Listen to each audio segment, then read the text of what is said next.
Assalamualaikum warahmatullahi wabarakatuh. Perkenalkan, nama saya Neymar dari kelas 4C. Saya di sini ingin membacakan dongeng Islami berjudul Kisah Nabi Nuh alaihissalam dan kaumnya membuat kapal besar.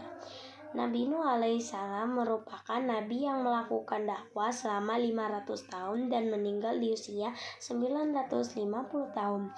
Nabi Nuh alaihissalam diutus oleh Allah Subhanahu wa taala di antara kaum penyembah berhala.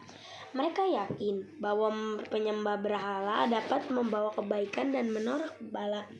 Nabi Nuh alaihissalam berdakwah dengan sekuat tenaga kepada kaumnya yang keras kepala. Namun demikian, selama berdakwah ia hanya mendapatkan 70 hingga 80 pengikut saja. Suatu ketika Nabi Nuh alaihissalam kemudian berdoa kepada Allah Subhanahu wa taala. Nabi Nuh alaihissalam berdoa supaya kaumnya diberi hidayah. Allah Subhanahu wa taala mengabulkan doa tersebut dan memerintahkan Nabi Nuh dan pengikutnya untuk membuat suatu perahu besar. Nabi Nuh alaihissalam dan para pengikutnya setia akhirnya membuat perahu di atas bukit. Mereka menebang pohon dan menggunakan kayu-kayunya untuk membuat kapal. Kaum Nabi Nuh alaihissalam yang keras kepala malah mengolok-olok pekerjaan tersebut. Mereka bahkan berani melempar kotoran kepada Nabi Nuh alaihissalam dan pengikutnya ketika mereka sedang membuat kapal.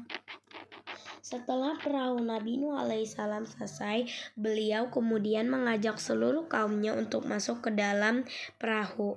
Nabi Nuh alaihissalam juga membawa serta seluruh jenis binatang, masing-masing sepasang untuk setiap jenisnya.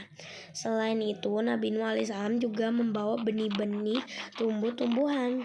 Hal ini supaya kelak jenis hewan dan tumbuhan tersebut tetap bisa berkembang biak. Awan pun mulai mendung, disusul dengan suara gemuruh halilintar. Hujan lebat pun turun amat lebatnya dan konon tak kunjung reda sampai 3 hari lamanya.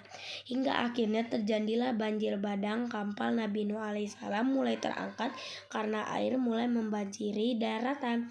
Tidak ada tempat yang aman dari banjir saat itu kecuali kapal Nabi Nuh alaihissalam.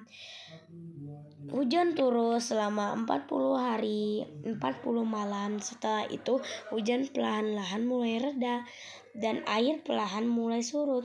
Setelah 150 hari kemudian, Nabi Nuh alaihissalam dan para pengikutnya yang setia turun dari kapal dan mulai membangun kehidupan yang baru.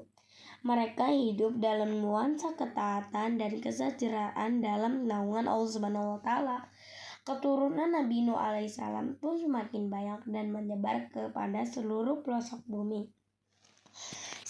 Dan itu aja cerita dongeng Islami Nabi Nuh alaihissalam. Terima kasih sudah mendengarkan ceritaku.